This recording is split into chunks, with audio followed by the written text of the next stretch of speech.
We're going to go into a couple of your fishing stories. He just commented Lower Buckhorn is a great spot. Yes, for bass and for muskie, it's definitely a great Yes. spot.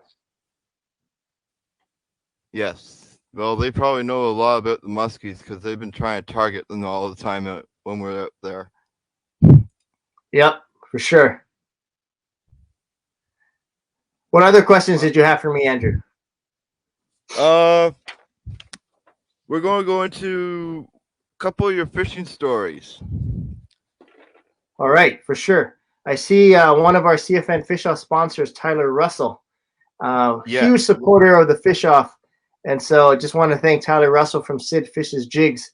And so for those that enter the CFN Fish Off, the first place team, the second place team, and the third place team wins a prize pack. And those prize pack is contributions from a whole bunch of different outfits. And Sid Fish's Jigs is definitely one of our amazing sponsors. So if you're one of the first, second, or third place teams, you'll get a prize pack courtesy of Sid Fish's Jigs. So thank you, Tyler, for participating in that and being part of the CFN Fish Off. Plus, not only do the first, second, and third place team win a prize pack, but the top team in each province also wins a prize pack. So you could be 10th overall, but first in Saskatchewan.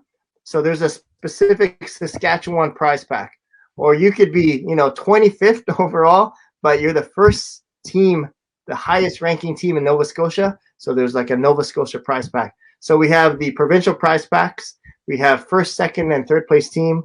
Plus we have our weekly Shimano draws. So you could be, the 100th team on the list, but because we picked your name for the Shimano draw, your team would win a Shimano combo.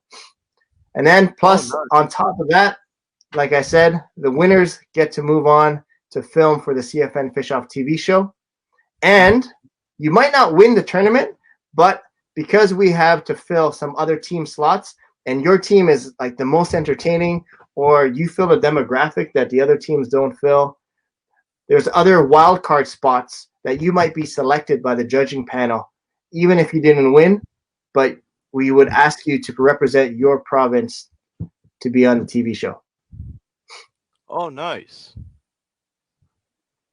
Very nice. I just ordered my first order from Tyler as well, so. Awesome.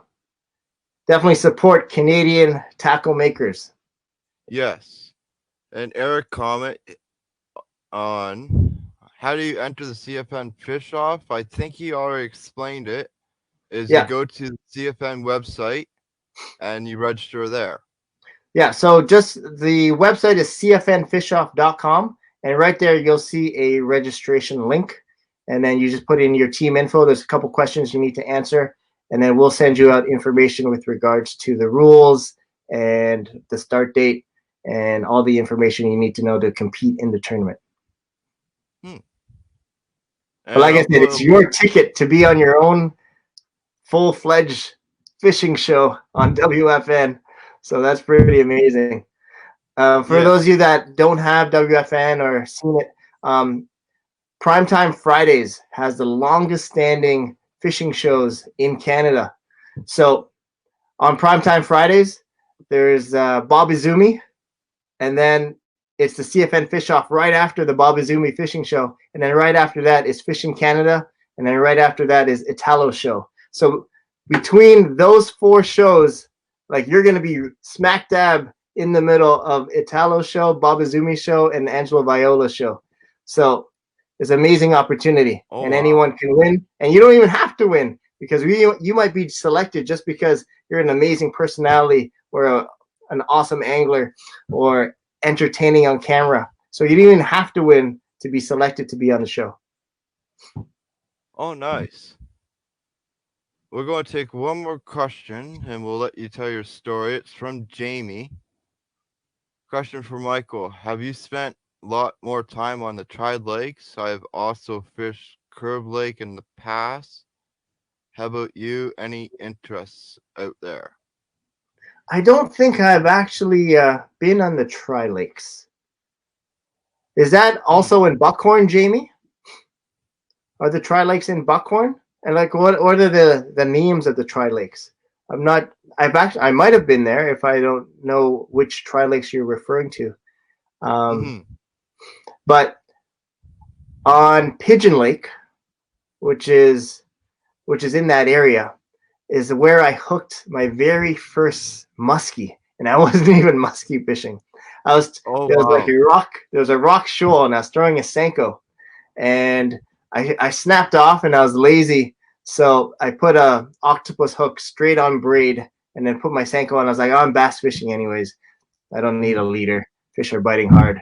So just throwing the Senko, different pockets along the rock shore, and then all of a sudden, like one of the biggest hits I've ever felt. And then my line just started peeling. I was using my bait caster, and then it just started peeling. And my buddy's like, dude, that's not a bass. I'm like, oh my God. So I'm holding it. And there's no point, like I didn't even reel once. I'm just holding it, and then tightening my drag. And then all of a sudden I give it a little bit of more tension by putting my thumb on it. And then I see this muskie jump. Me and my buddy see it jump straight out of the water. No part of his body was still underwater. The entire muskie jumps up.